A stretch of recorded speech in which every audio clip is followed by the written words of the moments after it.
So I want to share with you what I call the kingdom keys for success.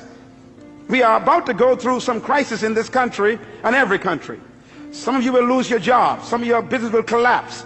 Some of you will have downsizing and right sizing. Some of you will have problems trying to keep your house. And some of you are going to actually lose your capacity to generate income. And I've been sent here by God, perhaps just among the other leaders, to tell you, look, if you're going to make it through the crisis, you have to focus on management.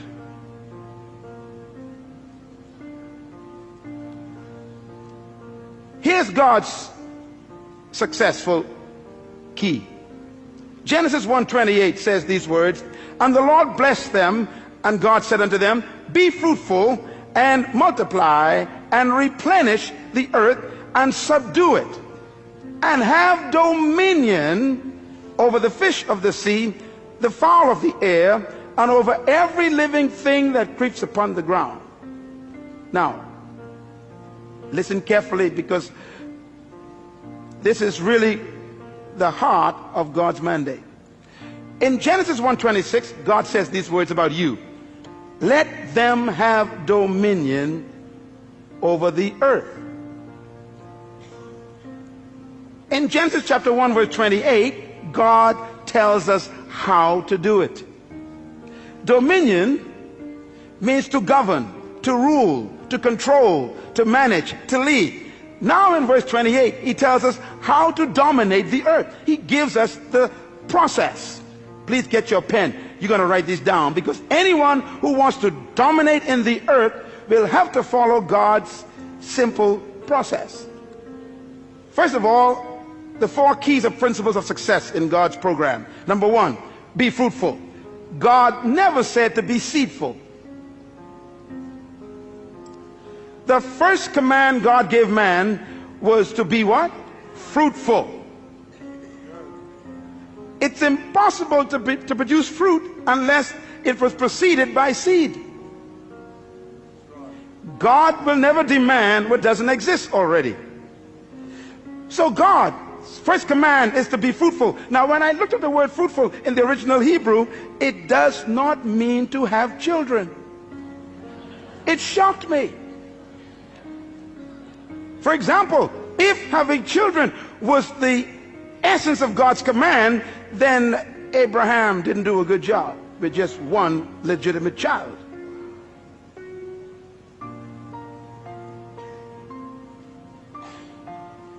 The word fruitful, write it down, it means productive.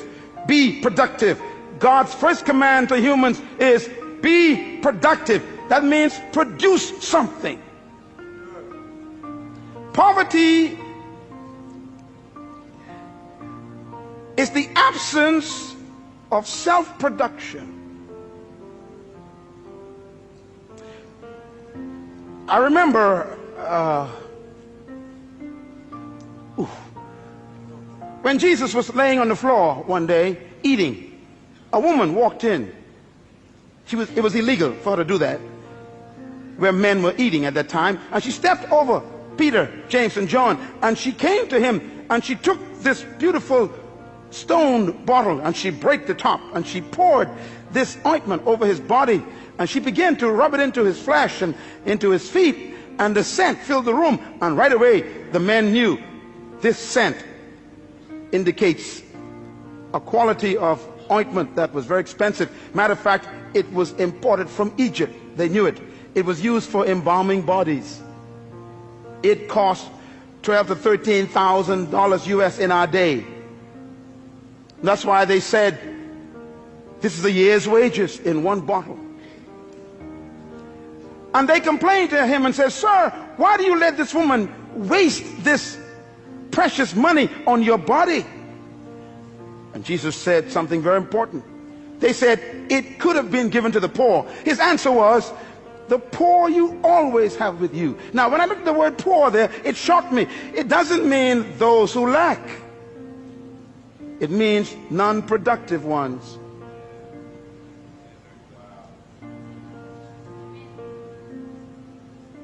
The first command of God is produce. Poverty is when you stop producing. And by the way, stay with me here. God said to Adam, be fruitful. God never gave Adam a chair or a table.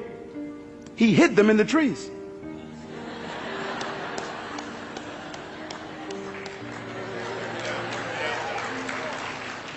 God never gave man shoes. He hid them in the cows. God never built a building before. He hid the buildings in the dirt, in the concrete. He hid the cars in the ore, in the mountains. Be fruitful. Be productive. The future of Australia is not in America or England. It's in Australia. The capacity to produce is right here. Poverty is a lack of creativity, not a lack of resources. There is no crisis except a crisis of creativity. No money has left the planet. No matter what they say around the world, no money went to the moon, no money went to Mars. It's all still here. And it will be attracted to creativity, because crisis creates creativity and innovation. It is those who are productive that will attract resources.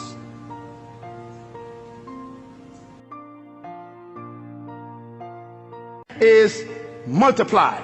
Multiply means to reproduce what you produced. If you follow any successful company, you know, I was driving here a moment ago and I just saw McDonald's. And McDonald's is far away from its original headquarters in Orlando. And it's amazing, when you go to McDonald's in any part of the world, it's the same burger. McDonald's has discovered God's program more effectively than the church. First of all, you what? Produce. Everybody say produce. In other words, you produce something. You produce one good item. McDonald's produced a product called Big Mac. You cannot find the Mac anywhere else. That's their fruit. But having a good product, you will still die of starvation. A good idea doesn't make you wealthy or successful. You got to be able to move to stage number 2. Multiply. Reproduce it. McDonald's have to develop a system that can produce 1 billion burgers every single month. And it's the same Big Mac. In China, in Ukraine, in Mexico, it's the same burger. In the Bahamas, in Jamaica, in Trinidad, in London, it's the same burger. Why? They have learned to move God's second stage. They produce and then they reproduce. Every successful business on earth has stolen God's process, and only the church have missed it. That's why we're broke. Microsoft, Bill Gates produced one good fruit, and then he put the system in to multiply it. What you cannot reproduce will die. The third command of God is very important. He said replenish. Everybody say replenish. The word replenish means to distribute. You know, it's incredible. God's ideas are all business ideas. Why? You are a manager. No matter how good your product is, and no matter how many times you reproduce it, nothing can destroy a company faster than dead inventory. Come on, businessmen, talk to me. You can have the best product in the world in the warehouse and still die of starvation. You must move to the third level of success, and that is distribution. This church was not built by God just to become a good product. He wants to reproduce this 1,000 times in the city. And then he wants to distribute it to other nations of the world.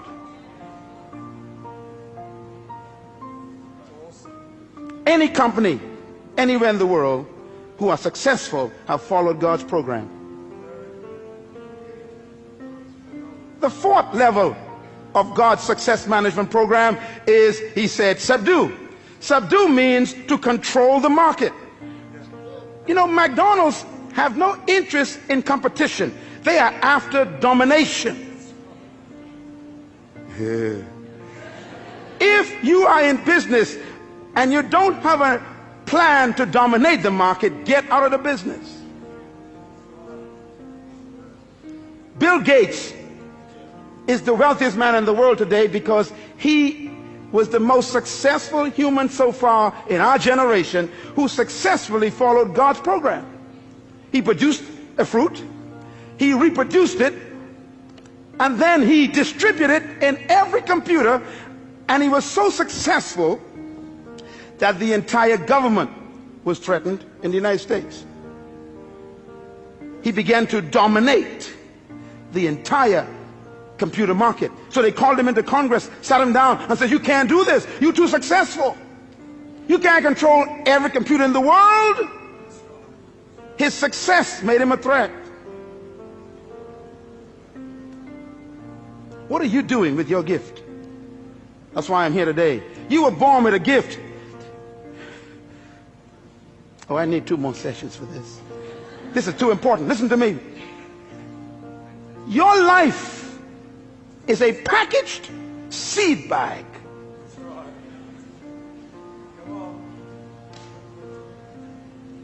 Subdue, control. And God says if you follow these 4 principles, be fruitful, produce your gift, your product, multiply, reproduce it, replenish, distribute it, subdue, control the market, the result will be dominion. Dominion, therefore, is not a pursuit, it's a result.